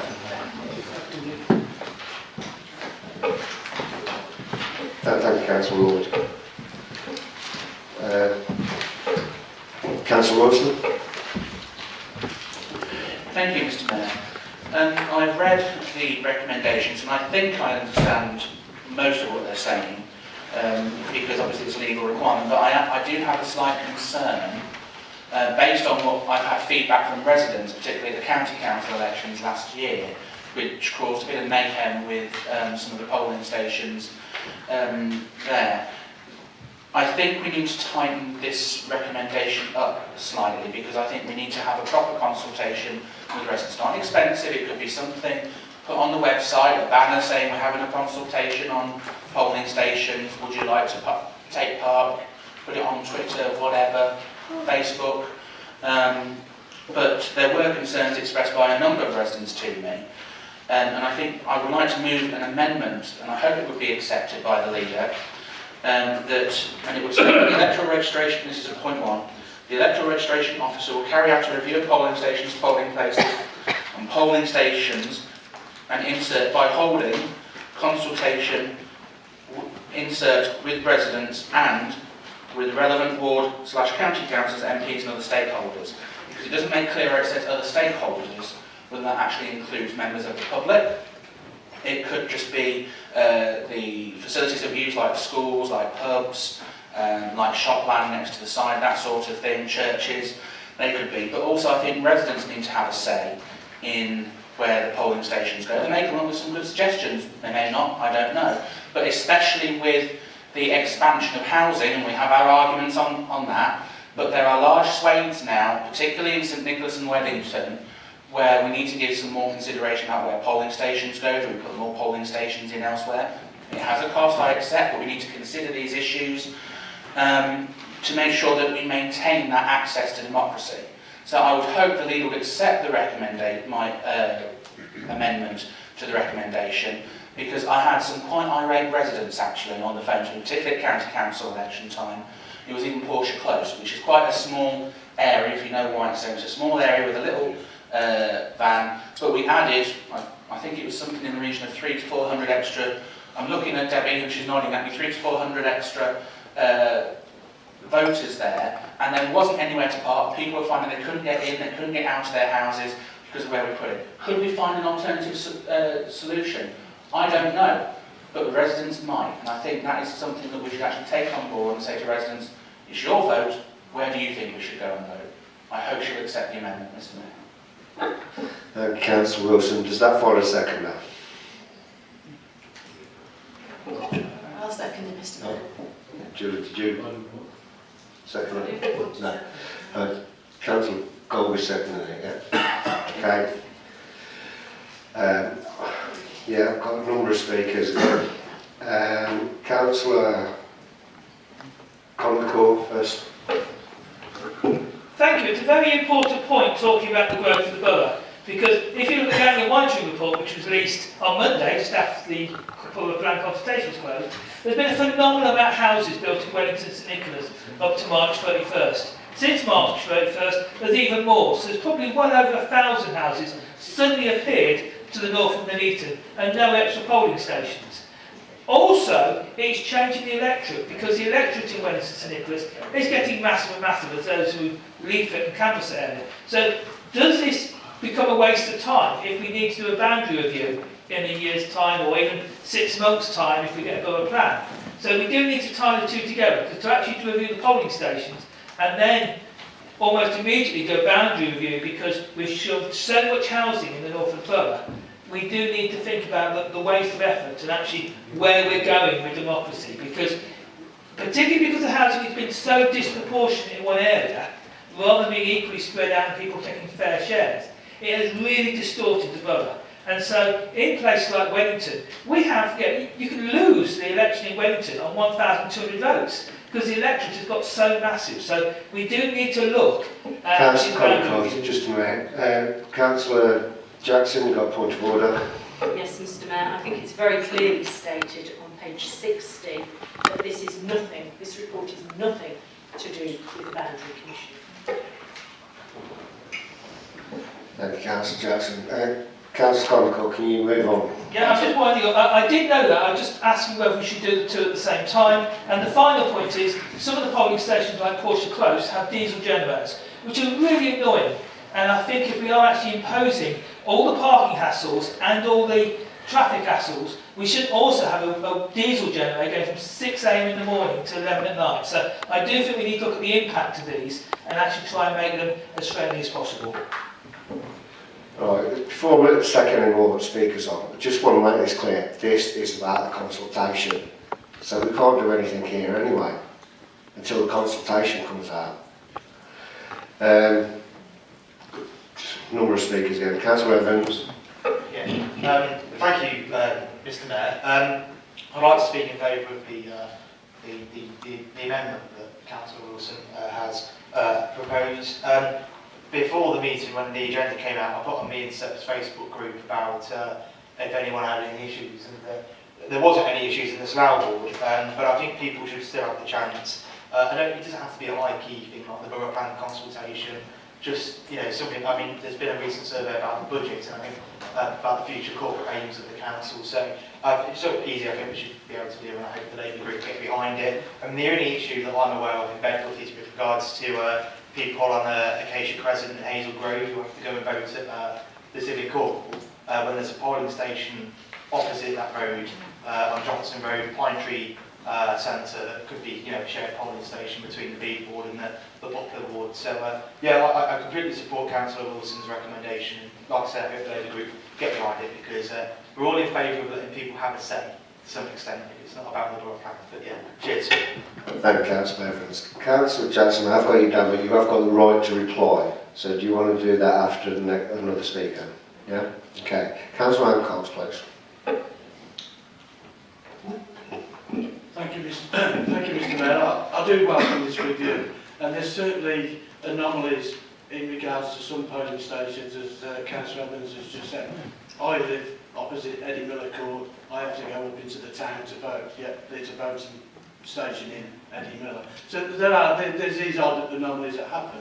But Mr Mayor, I mentioned earlier about where we lead, other people follow, and I've got to say, I'm quite proud of the work that this authority, Nuneaton and Bedford, has done over the years to try and make, wherever possible, that polling stations are accessible to all people, regardless of their disability or anything else. And in the main, we have managed to do that. There's been some difficult areas. I'm not aware of, the one that's just been spoken, but clearly that one is one that can be looked at a review. But generally speaking, certainly in Bedworth, we've managed to get rid of pretty much, I think, all of the porter cabin type things which have difficult access to. We may still have the one, no, we haven't got the one down Black Horse Road anymore. So I think in Bedworth we've probably got rid of all the porter cabins, and everywhere's accessible. But You know, the whole idea of this is to review it.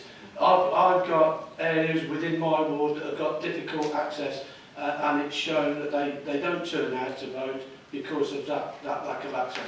And the consultation certainly with councillors, as far as myself goes, I will be making those representations, and that's the whole point of what's here tonight. Thank you, Mr. Mayor. Thank you, Councillor Cox. Councillor Brown. Thank you, Mr. Mayor. Yeah, I'm quite happy to support the amendment to this. I think it's a really good idea that we have the review. And just to take up Councillor Hancock's on his point, there are porta cabins in Bedworth still, Almston Road for one. And we do have issues in Bedworth Heath where Hospital Lane and the village is not particularly well served by a polling station. They have to travel a long way down to the Cross Keys area to vote from there. Whereas we've got a situation where the Cross Keys area polling station is only a couple of hundred yards from the one at Heath Avenue. So there are these anomalies. I welcome the idea of having a review, and I thoroughly support the idea of this amendment. Thank you. Thank you, Councillor Brown. I'm sure we've all got problems that we want more polling stations put somewhere, and I've already spoke to Debbie about one in Kingswood. Councillor Jackson, can you have a right to reply? Thank you, Mr. Mayor. This is one where I think everybody in this council chamber is going to agree that residents are an incredibly important group of people that we need to consult. And I think actually the recommendations as printed will allow us to do exactly that, Mr. Mayor, because it says and other stakeholders, and the biggest stakeholder in this authority are our residents. So I don't think there's any difference between what Councillor Wilson's amendment is saying and what I'm saying. Of course, it would be ludicrous to think that we would not be consulting our residents. They are our other stakeholders. Mr. Mayor, I would hope that Councillor Wilson would accept that we are speaking about exactly the same thing, and that our officers will be having consultation with residents, councillors, MPs, other stakeholders. Of course we will. It will be considered by the internal scrutiny panel, and there will be a full report back to this council. And again, Mr. Mayor, I'm really pleased that we were one of the first councils to introduce public speaking. So yet another opportunity for residents of our borough, if they want to come and make representation, not only during the consultation period, but actually when a decision, when the review is brought back, is going to be made. Mr. Mayor, I'd ask Councillor Wilson, we're saying exactly the same thing. Thank you, Mr. Mayor. Okay, so now I'll move to the vote. On the recording votes. On the amendment. Okay, so now over to you. You could indicate for or against the amendment, please. Mr. Mayor, can you be very, very clear? Can you read out exactly what the amendment is? Okay, Councillor Johnson. Councillor Wilson, can you read that again, please? Thank you very much, Mr. Mayor. I think the amendment just tidies up and incorporates what Councillor Jackson is saying, just for the sake of clarification. So it would say, and the only recommendation which has been changed is 1, the electoral registration officer will carry out a review of polling districts, polling places and polling stations. That is all the same as the recommendation. Then insert, by holding, that's inserting 2 words, consultation, then inserting with residents, and then leaving the rest of the recommendation saying with relevant ward / county council / MPs and other stakeholders. Thank you very much, Mr. Mayor.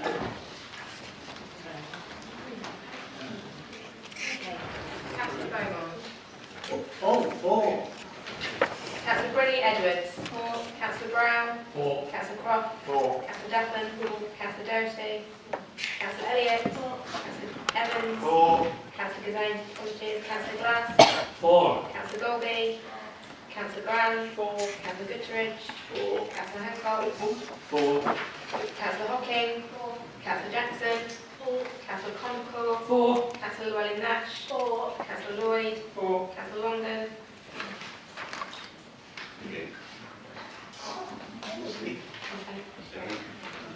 Councillor Panzer. 4. Councillor Phillips. 4. Councillor Pomfret. 4. Councillor Woodkin.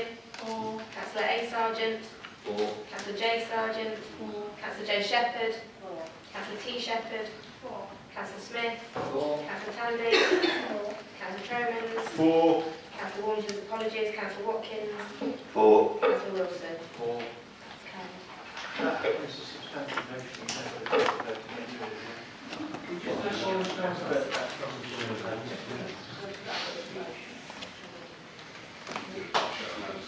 Okay, so that's carried, but we've still got to take a vote on the motion.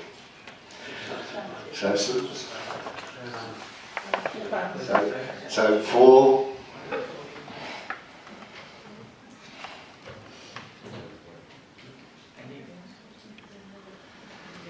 Any against? No. Okay, thank you. Okay, right, moving on.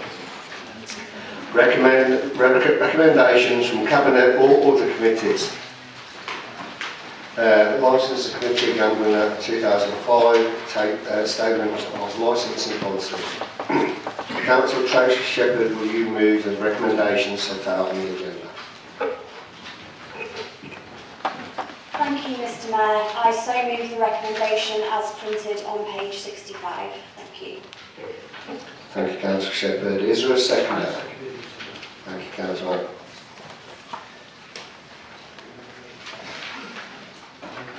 Does any member wish to speak? Brilliant. Move to the vote. All those in favour? Okay. Just to double check, there's nobody against? Brilliant. Okay. Excellent. Cabinet General Fund Housing Revenue Account, Quarterly Budget Monitoring Report, Quarter 2, 2018-19 Update.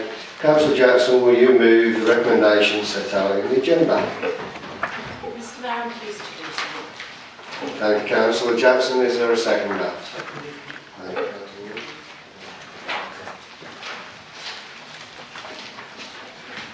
you, I couldn't self off in the excellent then. Does any member wish to speak? Councillor Conwell. Thank you. I assume we're on 12B now. It's getting very confusing with these A's and B's. But on the paperwork for 12B, we've got a new version which increases our borrowing to 20.7 million, sorry, our capital programme to 20.7 million at a time when we're going through a very uncertain couple of weeks with Britex, etc.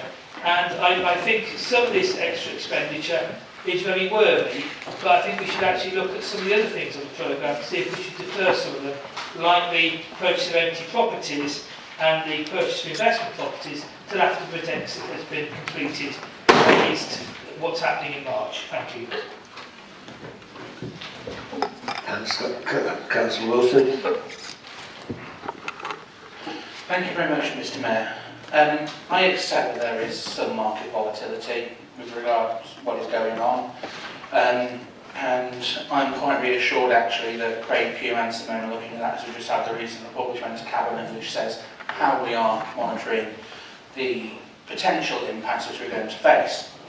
But there is a lot in this additional capital programme which we can't talk about but is extremely good news for the borough, and anything that would endanger that would not have my support at all and the support of the rest of this group.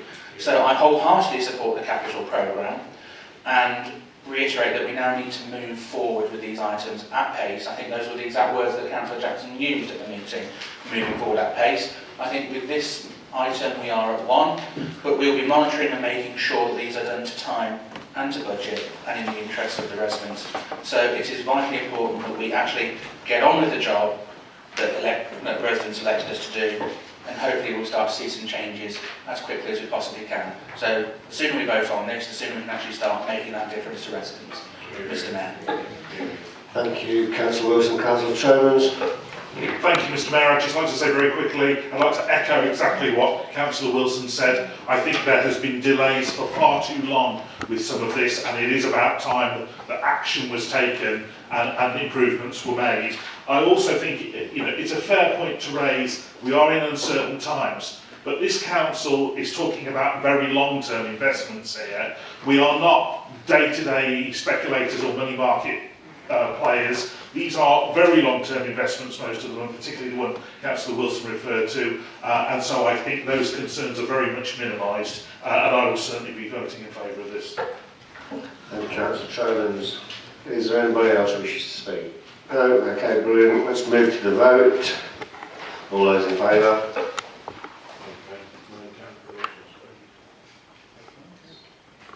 Against? Mr Mayor, can you record my vote as well, please? We'll make sure that's recorded, gentlemen. Okay, thank you. Right, moving on.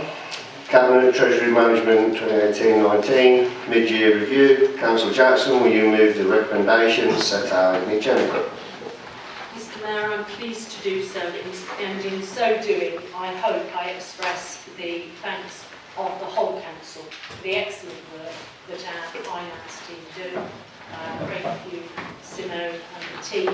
I'm pleased to recommend this. If there are any questions, we will go ask. Thank you. Thank you, Councillor Jackson. Is there a seconder? Thank you, Councillor Longden. Yeah. So, open to the floor now, Councillor Concord. Thank you very much, Mr Mayor. I was actually at the Cabinet when this was discussed, but unfortunately I didn't put down to speak on the Treasury report because the Treasury reports are always so well done. Craig is such a superb officer and everything is very careful, very cautious in what we do. But I was alarmed when the leader actually suggested maybe we should put another million in the property fund because it does so well. The whole point and why Craig is such a good officer is he's very cautious. And to put 3 million rather than 2 million in the property fund very close together, particularly at the time of grid exit coming in and uncertainty over the next couple of months, would be reckless. And I think people need to understand that actually these property investments are a really good idea long term, but you have to do a little bit at a time, because to actually invest a large amount of money just before a period of uncertainty could mean you invest £1 million and you lose £300,000 or £400,000. So I was here in 2008 when I was sat at the Cabinet meeting and I suggested we didn't put the money into high risk LE plus loans, which happened to be in Iceland. I didn't know they were in Iceland, but I was the only person to advise this council not to take out those Icelandic investments. And now I don't know whether it's a good or bad time to invest, but I do know we need to be careful, particularly with the Bank of England suggesting there could be a 30% crash in property prices under certain scenarios, that we shouldn't, in the next couple of weeks, invest in property. It's all about being careful, and this is why on the previous item, the thing we can't talk about, I'm massively in favour of.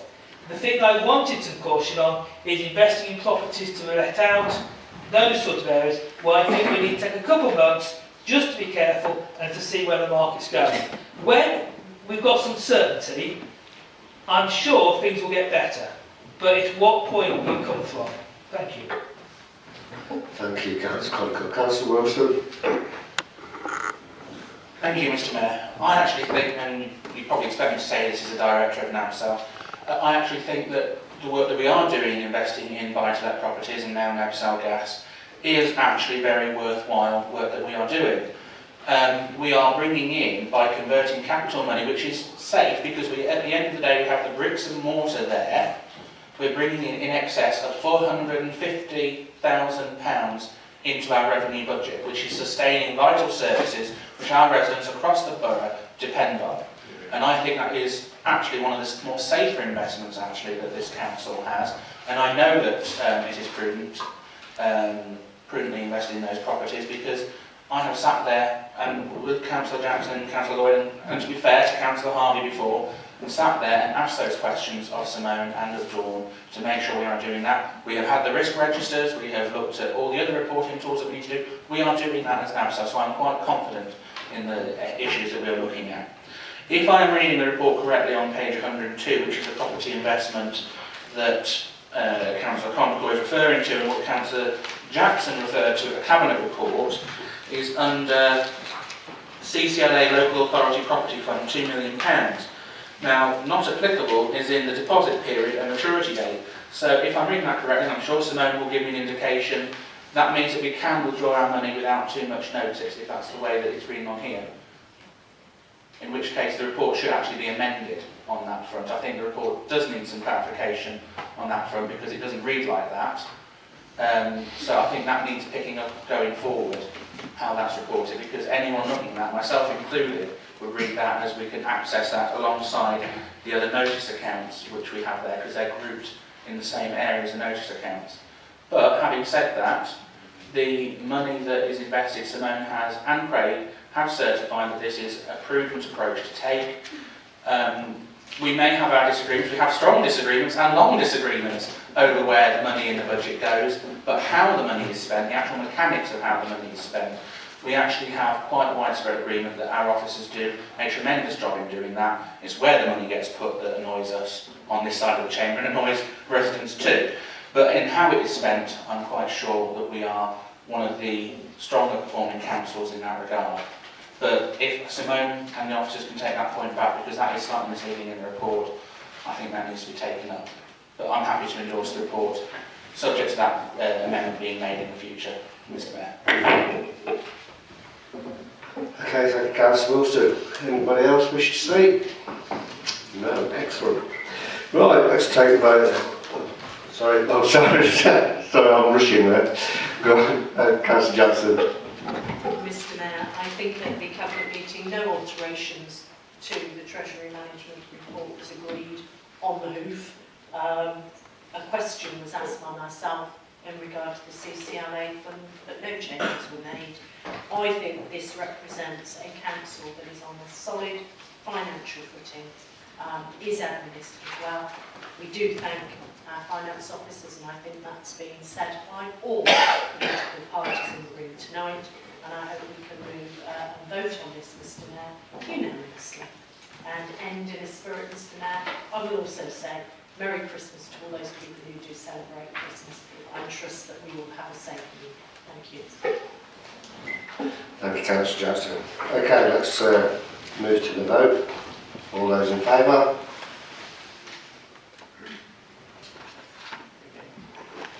Thank you. Against? Yes, we'll record your vote, Councillor Coyne. Thank you very much. Okay, councillors, ladies and gentlemen, thank you for staying with us today. That concludes today's business. I'd like to wish you all a Merry Christmas, Happy New Year.